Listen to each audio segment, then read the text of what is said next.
Dordrecht is the oldest city in Holland in the low-lying Netherlands. It's also one of the country's riskiest places to live. The sea and rivers which surround it are vital to its economy, but also threaten lives and livelihoods. Yeah, a great part of the island is below sea level. So if there is really a disaster, there could be many casualties on this island, and we must prepare ourselves to a possible disaster. Faced with the constant threat of flooding, the city of Dordrecht has embraced disaster risk reduction measures, making it an international frontrunner in city flood risk management. Work is underway to strengthen the single ring dike protecting the city at a cost of $7 million. But 3,000 residents live in the old city, which is not protected by dikes. Houses are the first line of defence against the water.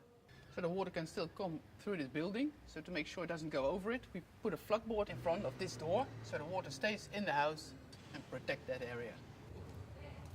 What you see here is just the primary defense, and it's defense that area, the city, and it's not high enough, so it's heightened with these stairs, so it's just another 30 centimeters. And behind me you can see the cultural heritage, the old city, and that is not protected, so the people and the monuments have to be protected by the people that live there and not a public organization. Residents of the old city have adapted their homes to cope with flooding. Here, valuable objects have been raised off the ground.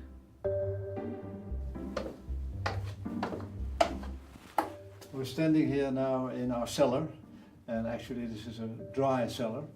This house has a dry cellar and a wet cellar. A wet cellar means that the river can enter the cellar of the house. And, you can see that here by opening this hatch. There you see outside, the river can come in here, which happens during a normal winter a few times, but only like this. But during the high tide we had during the last few years, it came to this kind of level. When there's flooding, we are warned by the local government that there will be a high tide, high water. We get access to links which tells us how high the water will be. The local government will supply us with sandbags, and we can collect them and we put them at the right places. And then we are watching the computer to see how high the water will be.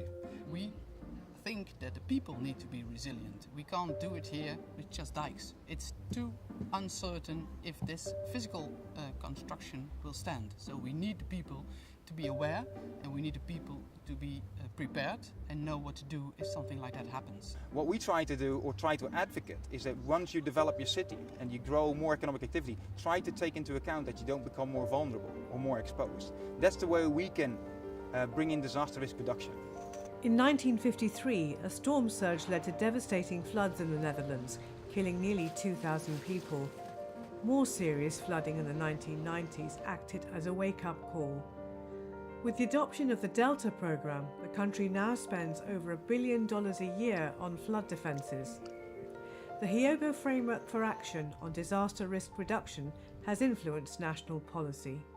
The HFA Framework Action, that has an impact on the Dutch policy. It articulated a risk-based approach. We have to take into account post-event measures that systems may fail. We reformed our strategy in the past decade, and it was not a response to a disaster. It's a proactive reformation of the policy. I feel safe here. Yeah. And my wife feels safe, and everybody around here feels safe.